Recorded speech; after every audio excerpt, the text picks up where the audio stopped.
Hello everyone, स्वागत है आपका हमारे यूट्यूब चैनल पर। मैं साहिल। आज हम लोग पढ़ने वाले हैं द्विघात समीकरण, क्वाड्रेटिक इक्वेशन। दोस्तों, क्वाड्रेटिक इक्वेशन को कैसे हम सॉल्व कर सकते हैं, आखिरकार क्वाड्रेटिक इक्वेशन क्या चीज है, और देखते हैं दोस्तों। अगर जैसे दोस्तों आपसे कह दिया जाए कि क्वाड्रेटिक इक्वेशन दे दिया गया है और आपको सॉल्व करना है, सबसे पहले आपको करना क्या है कि देखना है कि क्या ये क्वाड्रेटिक इक्वेशन है या फिर नहीं। देखो, क्वाड्रेटिक इक्वेशन को जानने के लिए कि ये क्वाड्रेटिक इक्वेशन है या फिर नहीं, तो उसके लिए दोस्तों आप क्या करोगे, जहां कहीं भी क्वाड्रेटिक इक्वेशन होता है दोस्तों, वहां पर होता है ए एक्स स्क्वायर। मतलब जो क्वाड्रेटिक इक्वेशन होता है वो इस फॉर्म में लिखा रहे तो आप समझ जाना कि ये क्वाड्रेटिक इक्वेशन है। जैसे A X square plus B X plus C is equal 0। अगर दोस्तों इस फॉर्म में कहीं पर कोई इक्वेशन लिखा हुआ है तो आप क्या बोलोगे कि ये क्वाड्रेटिक इक्वेशन है। जहां पर आपको देखना क्या होगा कि ए जो होता है दोस्तों, ये 0 के बराबर नहीं होना चाहिए। यदि ए जो है ये अगर 0 के बराबर हो जाएगा तो ये क्वाड्रेटिक इक्वेशन नहीं कहलाएगा। और एक बात आपको दोस्तों विशेष ध्यान रखना होगा यहाँ पर कि ये जो A X square plus B X plus C is equal 0 है, अगर इस इक्वेशन में अगर 0 नहीं लिखा रहेगा तो भी आप क्या बोलोगे कि ये क्वाड्रेटिक इक्वेशन नहीं है। इसके लिए दोस्तों इस इक्वेशन में 0 इज इक्वल 0 लिखना अनिवार्य होता है। अगर आप यहाँ पर 0 नहीं लिखोगे तो ये क्या हो जाएगा, ये द्विघात बहुपद हो जाएगा। द्विघात समीकरण के बजाय क्या हो जाएगा, द्विघात बहुपद। तो दोस्तों आपको ये विशेष ध्यान रखना होगा कि यहाँ पर जो इज इक्वल के बाद 0 लगाना अनिवार्य होगा, तभी ये द्विघात समीकरण कहलाएगा। अगर 0 नहीं रहेगा तो वो द्विघात बहुपद हो जाएगा। तो द्विघात बहुपद को सॉल्व करने के लिए सिंपल गुणनखंड किया जाता है बस। और सिंपल यहाँ से दोस्तों जो ए है, ए एक कांस्टेंट होता है जो अचर राशि कहलाती है। ए भी कांस्टेंट होगा, बी भी कांस्टेंट होगा और सी भी कांस्टेंट होगा। ठीक है, ये जो होता है दोस्तों ये अचर राशि कहलाती हैं। तो आप यहाँ से इसे लिख सकते हो ए बी तथा सी, ये क्या है, अचर राशि। क्या है, अचर राशि। तो आप इसे ध्यान रखना दोस्तों कि ए बी सी जो है ये अचर राशि। अचर राशि मतलब जैसे कोई गिनती हो सकती है, ए की जगह पर जैसे 5 हो सकता है, 10 हो सकता है, कोई भी संख्या हो सकती है। बी की भी जगह पर ऐसी कोई भी संख्या हो सकती है, सी की जगह पर कोई भी संख्या हो सकती है। तो वो क्या कहलाएगा दोस्तों, क्वाड्रेटिक इक्वेशन। सिंपल। और बाकी दोस्तों इसे मिटाते हैं, उसके बाद हम देखते हैं कि क्वाड्रेटिक इक्वेशन को सॉल्व कैसे किया जाएगा, कैसे इसे हम सॉल्व कर सकते हैं। उससे पहले दोस्तों आपको पता होना चाहिए कि जो क्वाड्रेटिक इक्वेशन होता है वो दो प्रकार के, शुद्ध, क्या बोलोगे, शुद्ध द्विघात समीकरण। क्या मतलब है भैया, मतलब ये है दोस्तों, अगर आपको मैं बोल रहा हूं कि शुद्ध द्विघात समीकरण है और आप उसे सॉल्व करो, तो आप उसे पहले समझोगे कैसे कि भैया ये शुद्ध द्विघात समीकरण ही है। शुद्ध द्विघात समीकरण को समझने के लिए आपको एक चीज याद रखना होगा। देखो, जहां कहीं भी अगर A X square plus C is equal 0 के फॉर्म में कोई समीकरण दिया हुआ है तो आप उसे क्या बोलोगे कि भैया ये शुद्ध द्विघात समीकरण के फॉर्म में लिखा हुआ है। एग्जाम्पल के तौर पे अगर मैं आपको दे दूं कि 4x square plus minus 9 is equal 0, तो आप क्या बोलोगे, भैया ये शुद्ध द्विघात समीकरण है, इसे हम सॉल्व कर सकते हैं। सिंपल। ठीक है, सॉल्व करने का मेथड अभी मैं आपको बताता हूं। पहले आप ऐसे समझ लो कि शुद्ध द्विघात समीकरण को हम कैसे लिख सकते हैं, ए एक्स स्क्वायर प्लस सी, जहां पर दोस्तों ए बराबर 0 नहीं होना चाहिए और ए तथा सी जो है ये कांस्टेंट है, बोल सकते हो ये अचर राशियां हैं। ठीक है, अचर राशि। ठीक है, ऐसा आप इसे ध्यान रखना दोस्तों, ए और सी जो है अचर राशि है, कोई गिनती हो सकती है यहाँ पर, ऐसा कुछ। ठीक है, चलो फिर दोस्तों हम स्टार्ट ही करते हैं पहले शुद्ध द्विघात समीकरण से ही कि आखिरकार शुद्ध द्विघात समीकरण को सॉल्व कैसे किया जाएगा, कैसे हम समझ सकते हैं इसे। एग्जाम्पल के तौर पे दोस्तों अगर मैंने जैसे आपको एक सवाल दिया था, अभी जो सवाल दिया था मैंने आपको वही कराता हूँ। देखो, मैंने दोस्तों आपको सवाल दिया था कि यहाँ पर 4x square minus 9 is equal 0। आपको दिख रहा होगा कि अगर बराबर के उस तरफ 0 लगा है तो ये समीकरण है, वो भी द्विघात समीकरण है। ठीक है, तो हम इसे सॉल्व कैसे करेंगे, इसको सॉल्व करने के लिए दोस्तों आप क्या करोगे, सबसे पहले यहाँ पर देखो इस समीकरण में, इस समीकरण को जब आप सॉल्व करने लगोगे ना तो दोस्तों यहाँ से आपको दिखेगा ये 4x स्क्वायर माइनस 9। आपको एक बात और पता होना चाहिए, जब भी कोई संख्या एक तरफ से बाएं तरफ से या फिर दाएं तरफ जाए या फिर दाएं तरफ से बाएं तरफ जाए तो उसका चिन्ह में परिवर्तन हो जाता है। जैसे यहाँ पर ये माइनस में है, उस तरफ जाएगा तो प्लस हो जाएगा। ठीक है भैया, तो ये क्या हो जाएगा दोस्तों, 4x स्क्वायर इज इक्वल, इस तरफ माइनस से उस तरफ जाएगा तो प्लस हो जाएगा। बहुत बढ़िया। अगेन हम क्या करेंगे दोस्तों, यहाँ से देखो ये जो मल्टीप्लाई में है x के साथ क्या है दोस्तों, ये 4 मल्टीप्लाई में इस तरफ आएगा तो क्या हो जाएगा, डिवाइड में हो जाएगा।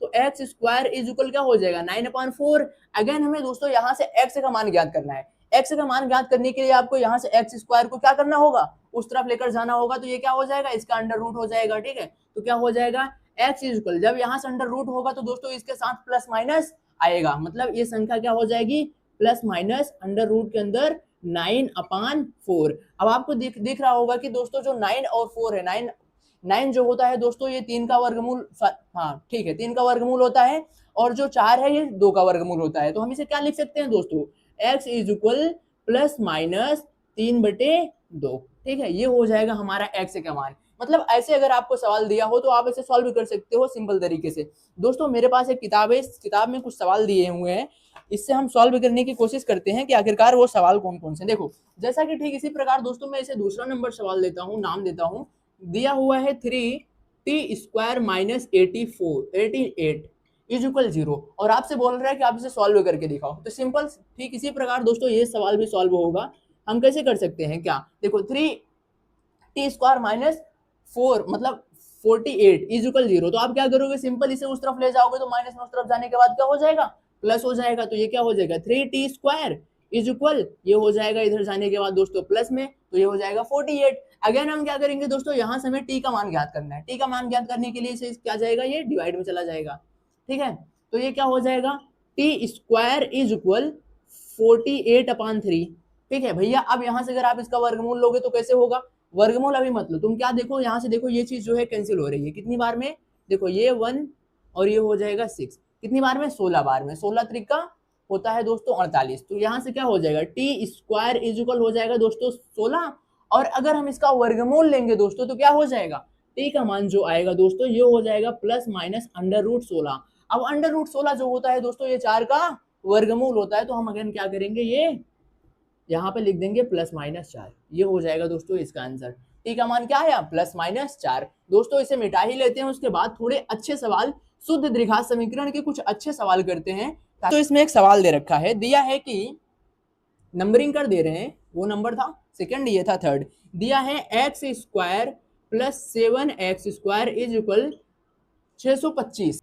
देखो जब इसे सॉल्व करने के लिए ना सिंपल तरीका वही अपनाएंगे, यहां से इसे हम लिख सकते हैं x², बढ़िया भैया। अगेन यहां से हम दोस्तों इसे लिख सकते हैं 7 का वर्ग कितना होता है 49, प्लस 49 कर सकते हैं। ठीक है, यहां से 625 चलने देते हैं। ठीक है भैया, अभी मैंने आपको बताया कोई संख्या दाएं से बाएं तरफ जाएगी या फिर बाएं से दाएं तरफ आएगी तो उसका चिन्ह में परिवर्तन होगा। ठीक है, तो यहाँ से देखो ये क्या हो जाएगा, इधर प्लस में उस तरफ जाने के बाद माइनस हो जाएगा, तो x² इज इक्वल 625 माइनस 49। बढ़िया, अगेन भैया हम क्या करेंगे, अब देखो आपको 625 में से 49 को माइनस करना है, जब आप 49 को माइनस करोगे तो कितना आ सकता है दोस्तों, यहाँ से हो जाएगा 6, अगेन ये हो जाएगा 7 और ये हो जाएगा 5, मतलब कितना आया x² इज इक्वल, ये आया 576। अब दोस्तों हमें लगता है कि ये जो 576 है ये 24 का वर्ग है। ठीक है शायद, हाँ ठीक है 24 का ही वर्ग है। तो यहाँ से हम क्या करेंगे,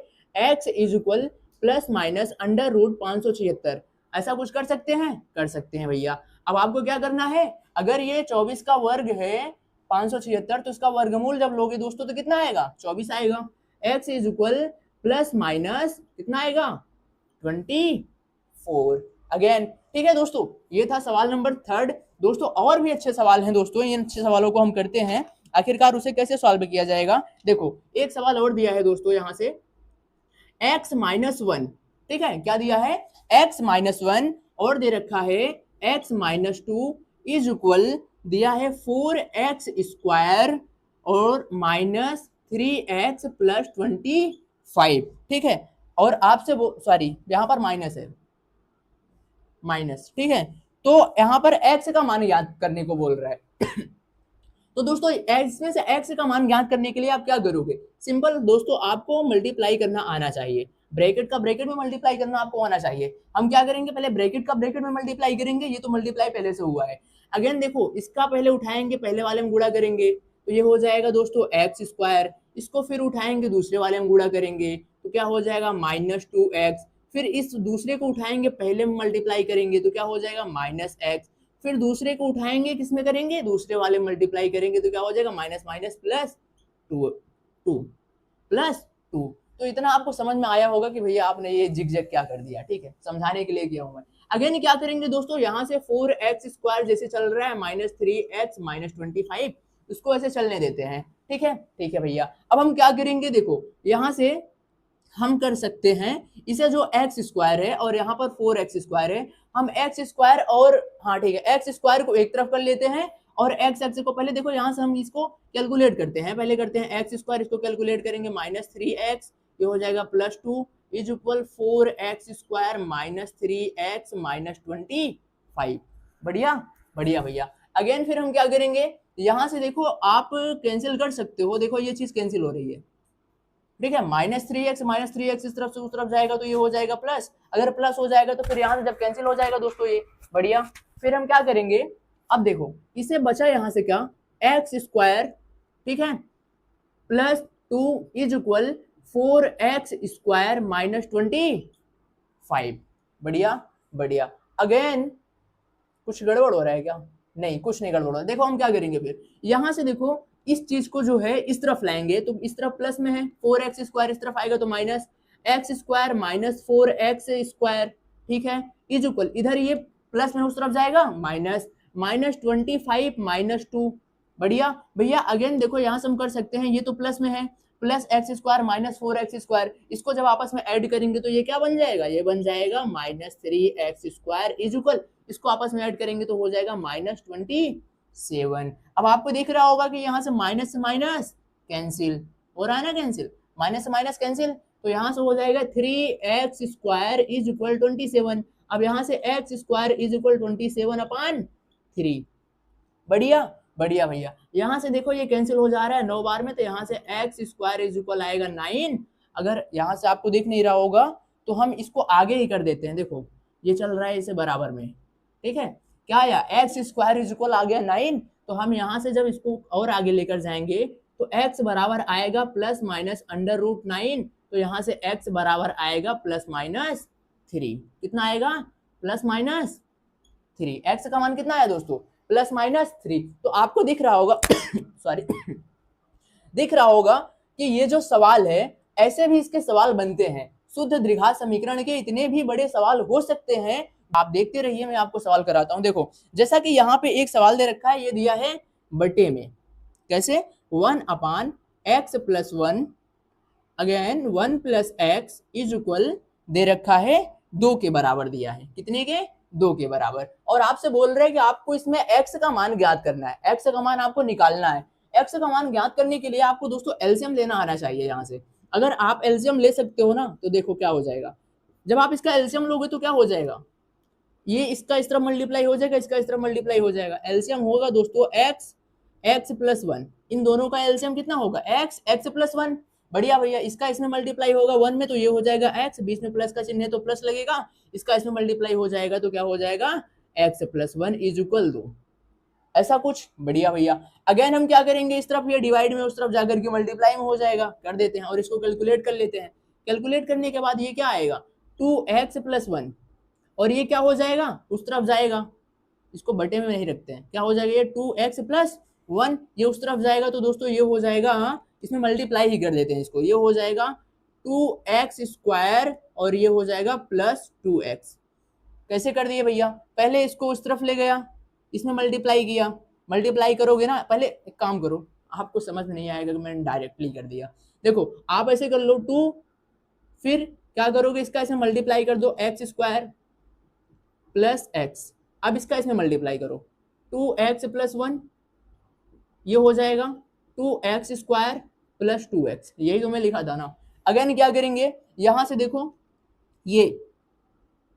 ये और ये कैंसिल हो रहा है, कर दिया, ये क्या हो जाएगा, जब इसे लिखेंगे x 2x² इज इक्वल, इसे 1 ऐसे लिख सकते हैं ना, इसे आगे पीछे करके लिख सकते हैं, इसको इस तरफ लिख सकते हैं, उसको उस तरफ लिख सकते हैं। अगेन क्या हो जाएगा, x² इज इक्वल 1/2, तो यहाँ से x का मान जो आएगा ±√1/2, तो यहाँ से अगर x का मान निकलेगा जो, वो आएगा ±1/√2, क्या आएगा, x का मान ±1/√2। यहाँ तक आपको दिखता ही होगा, अगर नहीं दिख रहा है तो आप यहाँ से समझ लो, क्योंकि बोर्ड कम पड़ जाएगा। x इज इक्वल कितना है, +-1/√2, ठीक है, ये आया इसका आंसर। दोस्तों इसे मिटाते हैं, उसके बाद हम देखते हैं कि आखिरकार ये तो द्विघात समीकरण का पहला टाइप था, दूसरा टाइप क्या है, ठीक है, मतलब ये है देखो क्या है, मिश्र द्विघात समीकरण, समीकरण, ठीक है। देखो दोस्तों, आपको एक बात मैं बता दूं कि ये जो मिश्र द्विघात समीकरण है, ये 3 प्रकार के होते हैं। कितने प्रकार के? 3 प्रकार के। 3 प्रकार के मिश्र द्विघात समीकरण होते हैं। मैं आपको एक बार, गुणनखंड विधि, ठीक है। दूसरा जो होता है दोस्तों वो होता है पूर्ण वर्ग विधि, ठीक है। तीसरा जो होता है दोस्तों वो होता है सूत्र विधि, या फिर कह सकते हो, ठीक है, सूत्र विधि ही बोलो। सूत्र की सहायता से द्विघात समीकरण को सॉल्व किया जा सकता है, ठीक है। तो दोस्तों इसमें हम देखने वाले हैं ये वाले को, इन दोनों को अभी नहीं देखेंगे हम, ठीक है। पहले क्या देखेंगे? गुणनखंड विधि को, कि आखिरकार कैसे गुणनखंड विधि में जब सवाल दिया हो तो कैसे सॉल्व किया जा सकता है। इसका मतलब सीधा फंडा यही है कि अगर आपको एक सवाल दिया है ना, तो आप इन 3 मेथड से एक सवाल को सॉल्व कर सकते हो। ये सिर्फ मेथड है दोस्तों, आप ऐसा समझ सकते हो, ठीक है। तो दोस्तों मैं आपको सिर्फ अभी गुणनखंड विधि बताऊंगा जो आपको बहुत आसानी से समझ में आएंगे, ठीक है। फिर आगे देखेंगे, अगर फिर कभी मेरे को वीडियो बनाने का मौका मिलेगा तो मैं आपको उस पर जरूर बनाऊंगा वीडियो, बाकी जो भी बचे हैं। देखो अगेन हम क्या करेंगे, सबसे पहले मिश्र द्विघात समीकरण को सॉल्व करने के लिए आपको करना क्या है, उसी फॉर्म में लिखा रहेगा सवाल, जिस फॉर्म में मैंने अभी आपको बताया कि द्विघात समीकरण को कैसे जज किया जाता है, कैसे आप समझ सकते हो कि ये द्विघात समीकरण है। किस फॉर्म में भैया? A X square plus B X plus C is equal 0 के फॉर्म में लिखा रहेगा। तो आप क्या बोलोगे कि ये द्विघात समीकरण है, बट आप ऐसे इसी फॉर्म में आपको मिश्र द्विघात समीकरण के सवाल भी दिए रहेंगे जो आपको सॉल्व करने होंगे। यहाँ पर आपको एक बात विशेष ध्यान रखना होगा कि ए 0 के बराबर नहीं होना चाहिए, और ए बी सी दोनों की तीनों क्या है? कॉन्स्टेंट है, कोई अचर राशि हो सकते हैं, यहाँ पर कोई गिनतियां हो सकती हैं। तो दोस्तों चलो फिर हम देखते हैं कि आखिरकार मिश्र द्विघात समीकरण के गुणनखंड विधि से सॉल्व कैसे किया जा सकता है। सवाल करेंगे तभी आपको अच्छे से समझ में आएगा, ठीक है। तो देखो यहां से एक सवाल दे रखा है, एक सवाल मैं आपको बार बार बोल रहा हूं, यहां से एक सवाल ना, तो आप थोड़ा इसे देखना, आदत सी पड़ गई है एक सवाल करने की। देखो यहां से x square plus 8x minus 7 is equal 0, sorry यहाँ पर प्लस 7 है, ठीक है। तो दोस्तों सॉरी, यहां से आपको करना क्या है, इसमें से आपको x का मान ज्ञात करना है। x का मान ज्ञात करने के लिए आपको ना, सच बताऊं तो पहले आपको फैक्टर आना चाहिए। देखो इसमें अगर आप फैक्टर करना जानते हो ना, फैक्टर, उसमें गुणनखंड विधि है तो फैक्टर करना तो आना ही चाहिए। तो फैक्टर करना अगर आपको आ रहा है तो आप इस सवाल को चुटकियों में सॉल्व कर सकते हो। देखो आपको मैं यहाँ पर फैक्टर तो नहीं सिखाने वाला, अगर आपको फैक्टर नहीं आता है तो मैंने फैक्टर के कुल 9 वीडियो बना रखे हैं, बेसिक टू एडवांस तक मैंने पूरे फैक्टर समझा रखे हैं। अगर आप नहीं देखो तो जाकर के उस वीडियो को आप देख करके फैक्टर को सीख सकते हो। देखो आपको करना क्या है, आप जब इसका फैक्टर करोगे ना तो इसे ऐसे तोड़ो कि ये जो 20 की संख्या है इसको जोड़ने पर 8 आए, और जब मल्टीप्लाई किया जाए तो वहां पर कितना आना चाहिए दोस्तों? 7 ही है ना? हाँ ठीक है, मल्टीप्लाई करने के बाद 7 आना चाहिए, ठीक है। तो हम क्या करेंगे, यहां से देखो x square plus 8x plus 7 is equal 0 दे रखा है, सॉल्व ही करते हैं डायरेक्ट। फिर से दोबारा देखो क्या हो जाएगा, एक्स स्क्वायर, इसको कैसे तोड़ दें कि जब मल्टीप्लाई करें तो 7 आना चाहिए, और जब उन दोनों को आपस में ऐड किया जाए तो 8 आना चाहिए।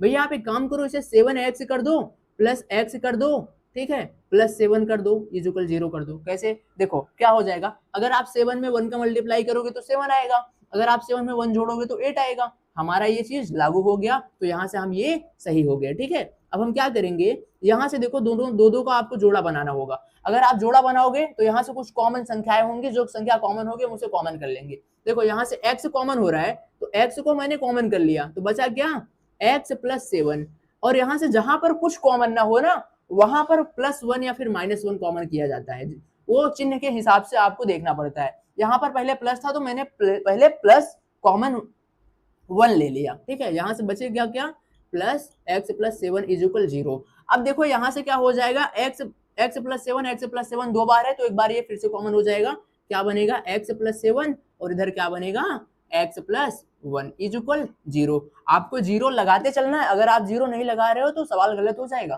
क्योंकि यहाँ से हमें x का मान ज्ञात करना है। अब हम क्या करेंगे, इन दोनों को आपस में एक एक बार 0 के साथ बांट देंगे। देखो x प्लस 7 इज इक्वल 0, तो क्या हो जाएगा, x इज इक्वल -7, x का मान क्या निकल कर आया, -7। अगेन क्या करेंगे देखो इसे करेंगे, x प्लस 1 इज इक्वल 0। तो क्या हो जाएगा दोस्तों, x इज इक्वल, ये उस तरफ जाएगा प्लस से हो जाएगा माइनस माइनस 1। तो x का मान क्या क्या निकल कर आया, एक माइनस 7 एक माइनस 1। ये था सवाल। तो दोस्तों आशा करता हूँ ये सवाल आपको समझ में आया होगा। ठीक इसी प्रकार के दोस्तों और सवाल दिए हैं, उन सवालों को हम करते हैं और देखते हैं कि आखिरकार उसे किस तरीके से सॉल्व और किया जा सकता है। जब तक आप सवाल को सॉल्व नहीं करोगे तब तक आपको समझ में नहीं आएंगे। ठीक है, देखो एक सवाल और दिया है यहाँ पर, 3x² माइनस 7x प्लस 4। हालांकि सवाल तो बहुत से दिए हैं, मैं ही बोल रहा हूँ एक सवाल दिया है। ठीक है, तो देखो यहाँ से क्या करेंगे हम, इसे सॉल्व करने के लिए आपको फैक्टर आना चाहिए। देखो ये जो 3 है, 3 का 4 में मल्टीप्लाई करो, 3 का 4 में क्या करो मल्टीप्लाई, कितना आएगा 12। कितना आया 12 आया। अब देखो दोस्तों 12 आया ना, अब 12 को ऐसे तोड़ो कि जब उसे जोड़ा जाए तो -7 आना चाहिए, और जब उसे मल्टीप्लाई करें तो 12 आना चाहिए। देखो हम क्या कर सकते हैं, 4 + 3 कर सकते हैं, जब उसे जोड़ेंगे तो कितना आएगा 7 आएगा ना। हाँ यहाँ से देखो भैया आ रहा है, तो हम और 4 और 3 का आपस में मल्टीप्लाई करेंगे तो कितना आएगा 12 आएगा। तो यहाँ से हम क्या लिखेंगे इसे, 3x² minus 7x, sorry -4x, या फिर कह सकते हो, चलो ठीक है -4x, और यहाँ से हो जाएगा -3x प्लस 4 इज इक्वल 0। बढ़िया, ठीक है भैया। हम यहाँ से फिर क्या करेंगे, नहीं तो आप इसे आगे पीछे भी कर सकते हो, 3 को पहले कर लो 4 को बाद में कर लो। देखो यहाँ से आप कर लो 3x माइनस 4x, कोई दिक्कत नहीं है। आप इसको ऐड करोगे तो कितना आएगा -7, इन दोनों का मल्टीप्लाई करोगे तो माइनस माइनस प्लस हो जाएगा, और 3 और 4 का मल्टीप्लाई करोगे तो 12 आएगा। ठीक है, अगेन हम क्या करेंगे, यहाँ से देखो 3x कॉमन हो रहा है, तो 3x को मैंने कॉमन ले लिया, बचा कितना x माइनस 1, और इधर क्या होगा दोस्तों, यहाँ से -4 कॉमन लेते हैं तो क्या हो जाएगा x माइनस 1 इज इक्वल 0। तो क्या हो जाएगा ये 3x, क्या होगा 3x माइनस 4, ये और ये, ठीक है, एक ब्रैकेट में हो गए। अगेन ये वाला और ये वाला 2 है तो एक बार बाहर निकल आएगा, तो x माइनस 1 इज इक्वल 0 हो गया। ठीक है भैया। अब हम क्या करेंगे, यहाँ से देखो इसे दोनों को आपस में कंपेयर करेंगे, एक बार इससे कंपेयर कर देंगे 0 से, एक बार इसको कंपेयर कर देंगे 0 से, तो क्या हो जाएगा 3x माइनस 4 इज इक्वल 0।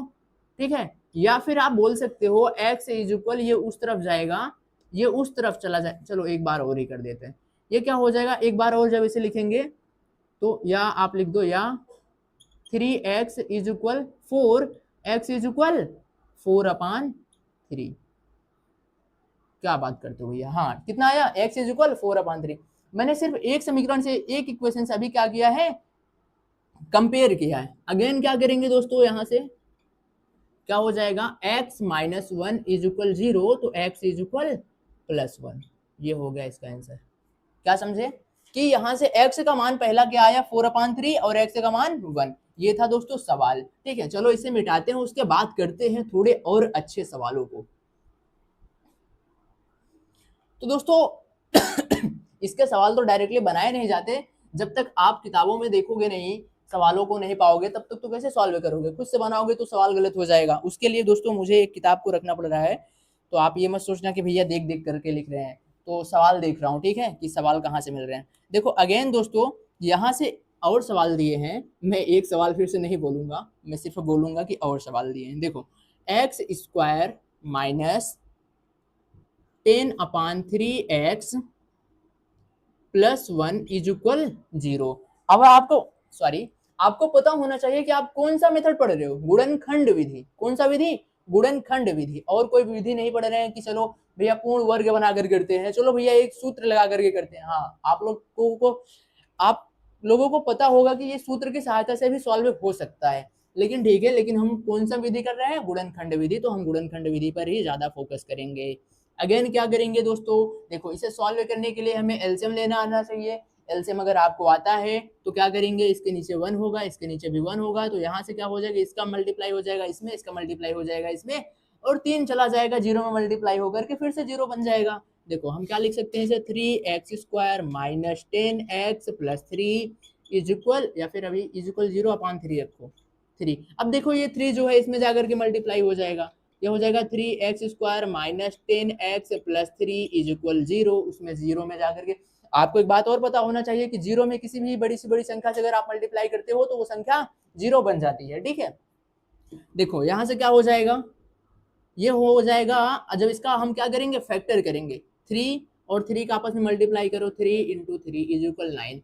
अभी 9 को ऐसा आपको करना है कि जब हम मल्टीप्लाई करें तो मल्टीप्लाई करने के बाद तो 9 आना चाहिए, लेकिन अगर उसे ऐड करें ना तो 10 आना चाहिए। देखो क्या लिख सकते हैं यहाँ से, 3x² minus 9x minus x plus 3 is equal 0।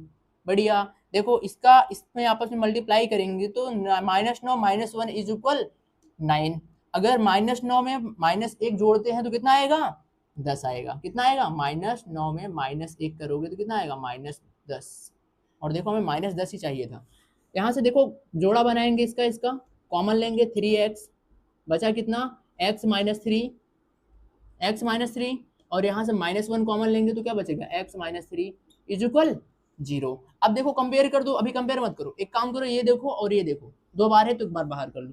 3x minus 1 पहले हो गया, x माइनस 3 इज इक्वल 0, ठीक है। अब कंपेयर कर दो इससे और 0 से, 3x minus 1 is equal 0, x is equal 1/3। कितना आया, x का मान कितना आया, 1/3। अगेन दोस्तों यहाँ से x माइनस 3 से कंपेयर कर दो equal 0, x is equal 3, x का मान कितना आया, 3।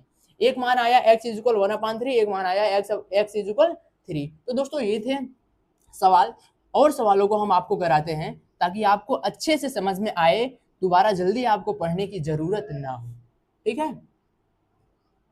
आओ दोस्तों और सवाल दिए हैं सॉरी कौन सा नंबर है, 4th नंबर। देखो x minus 1 plus x minus 1 x is equal 2 सही 1/2, ठीक है। ऐसा कुछ सवाल दिया है और आपसे इसमें पूछ सकता है कि सिर्फ आप x का मान ज्ञात करो। x का मान ज्ञात करने के लिए आपको एलसीएम लेना आना चाहिए। देखो आप जब इसका एलसीएम लोगे ना, आप इसे क्या लिख सकते हो, इसे लिख सकते हो, पहले इसका एक बार इसमें मल्टीप्लाई करो 2 में, जो आए 4 आएगा, 4 में 1 जोड़ दो, कितना हो जाएगा 5, 5/2 लिख सकते हो आप इसे, ठीक है। मतलब 2 सही 1/2 को आप क्या लिख सकते हो, 5/2। देखो यहाँ से हम जब इसका एलसीएम लेंगे तो क्या आएगा भैया, आएगा x माइनस 1, यही आएगा यही आएगा। इसका इसमें मल्टीप्लाई कर दो, इसका इसमें मल्टीप्लाई कर दो, तो ये हो जाएगा x², बीच में प्लस है तो बीच में प्लस लगाया, और देखो यहाँ से x माइनस 1 और x माइनस 1 आएगा ना, यही आएगा यही आएगा भैया। फिर यहाँ से हम इसे क्या लिख सकते हैं, अभी मैंने आपको बताया, इसे हम लिख सकते हैं 5/2। अब हम क्या करेंगे, इसका इसमें मल्टीप्लाई करेंगे तो ये हो जाएगा दोस्तों x² plus x² minus x ये प्लस 1 इज इक्वल 5/2। ये जो है इसका मल्टीप्लाई हो जाएगा इस तरफ, तो क्या हो जाएगा, ये बनेगा x² माइनस x। इसका पहले इसमें मल्टीप्लाई किया तो x², इसका इसमें मल्टीप्लाई किया तो माइनस x ना, तो वही यहाँ पे मैंने क्या किया, इस तरफ गुणा में है, सॉरी इस तरफ भाग में, उस तरफ जाकर के गुणा हो जाएगा, तो इनके साथ मैंने इसका क्या किया, गुणा कर दिया। अभी आपको एक बात और सॉरी यहाँ से दिख रही होगी, एक चीज और दिख रही होगी, ये आपस में ऐड हो जाएगा तो हो जाएगा 2x², इसका ऐड करोगे तो हो जाएगा 2x प्लस 1 इज इक्वल। अब देखो यहाँ से इसका इसमें मल्टीप्लाई कर सकते हैं भैया हम, ठीक है, कर दो ना। तो देखो इसका जब मल्टीप्लाई करेंगे तो 5x² माइनस x/2 ऐसे लिख सकते हैं, लिख सकते हैं ना, लिख सकते हैं। अब हम क्या करेंगे, यहां से आप इसे लिख दो 2x² कर सकते हैं, या तो फिर आप एक काम करो ना, यहां से अभी इसे ऐसे रहने दो, आप यहां से कर दो कि इसे ब्रैकेट में ही रहने दो, बट ये जो 2 है इसका मल्टीप्लाई कर दो इसमें, इस वाले पूरे इक्वेशन में, तो ये हो जाएगा 4x² minus 4x plus 1 is equal, और इसका जो 2 है इसमें जब मैंने मल्टीप्लाई कर दिया तो बचा कितना, 5, 5 का ब्रैकेट में मल्टीप्लाई कर दो अंदर, तो ये हो जाएगा 5x² माइनस 5x, ठीक है, ठीक है। अब हम यहां से क्या करेंगे, अब हम जो x² वाला पद है उसे एक तरफ कर लेंगे और x वाले पद को एक तरफ कर लेंगे, बाकी सब संख्याओं को एक ही तरफ करते हैं, एक तरफ सिर्फ 0 को छोड़ते हैं ताकि हम x के मान ज्ञात कर सके। देखो यहां से क्या करेंगे, ये कर देंगे 4x², बढ़िया, इसे इस तरफ लाएंगे तो क्या हो जाएगा, माइनस 5x² माइनस 4x है, इसे इस तरफ लाओगे तो प्लस हो जाएगा, माइनस है तो 5x हो जाएगा, यहाँ पर हो जाएगा +1 इज इक्वल 0। बढ़िया भैया बढ़िया। अब हम क्या करेंगे, यहाँ से आपको एक बात और दिखेगी, जब आप 4x² में -5x करोगे तो कितना आएगा, -x²। अब आप 4x में +5x जोड़ोगे तो कितना आएगा, +x। यहाँ से +1 = 0। अभी यहाँ पर पहले देखो -1 पहले है ना, -1 पहले है, तो पहले -1 को हटाने के लिए आप पूरे समीकरण में माइनस से गुणा कर दो। आप लिख सकते हो कि पूरे समीकरण में माइनस से मल्टीप्लाई करने पर, हम लिखते नहीं, हम डायरेक्टली करते हैं। यहाँ से देखो ये हो जाएगा x², जब माइनस से मल्टीप्लाई करोगे तो प्लस क्या हो जाएगा, -x, प्लस क्या हो जाएगा, -1 = 0। अब आप यहाँ से देखो दोस्तों, मैं यहाँ से इसे मिटाना पड़ेगा, क्योंकि अगर आपको दिखेगा नहीं तो मेरा बताने का मतलब पूरा बेकार हो जाएगा, ठीक है। तो यहाँ से मैं इसे मिटा करके आपको यहाँ से दिखाने की कोशिश करूंगा। देखो ये जो इक्वेशन है, मैं इक्वेशन को लिखता हूँ यहाँ पर, लो मार्कर भी धोखा दे रहा है। देखो यहाँ से इक्वेशन को क्या लिखते हैं, यहाँ से ये हो जाएगा x² -x + 1 = 0। इस फॉर्म में लिखा हुआ है, यही फॉर्म में लिखा, सॉरी यहाँ पर माइनस है, -1 = 0। अब हम यहाँ से क्या करेंगे, इसका फैक्टर करेंगे। फैक्टर बन रहा है दोस्तों, क्या बनेगा, x² -x, ठीक है, -x और +x -1 = 0। इस फॉर्म में लिखा जा सकता है इसे, बढ़िया भैया, लिख सकते हैं। अब हम क्या करेंगे, यहाँ से देखो इसे ऐसे लिख सकते हैं, तो यहाँ से हम क्या कर सकते हैं, सही तो जा रहे हैं ना, चलो ठीक है, वो उस तरफ आया, माइनस से प्लस से माइनस, बहुत बढ़िया। देखो यहाँ से हो जाएगा, देखो x कॉमन हो रहा है, यहाँ से x मैंने क्या किया, कॉमन ले लिया, तो बचा कितना, x -1, यहाँ से +1 कॉमन लिया तो बचा कितना, x -1 = 0। अब देखो यहाँ से आप क्या कर सकते हो, ये देखो ब्रैकेट 2 है और सेम ब्रैकेट है, तो एक बार कॉमन हो जाएगा x -1 और इधर बचेगा x +1 = 0। बढ़िया बढ़िया भैया। अब हम करेंगे क्या, यहाँ से कंपेयर कर देंगे, एक बार इससे 0 से, एक बार इसको 0 से, तो x -1 = 0, या फिर आप लिख सकते हो x = 1। x का मान कितना आया, 1 आया। अगेन दोस्तों क्या करेंगे, x +1 = 0, या फिर आप लिख सकते हो x = -1।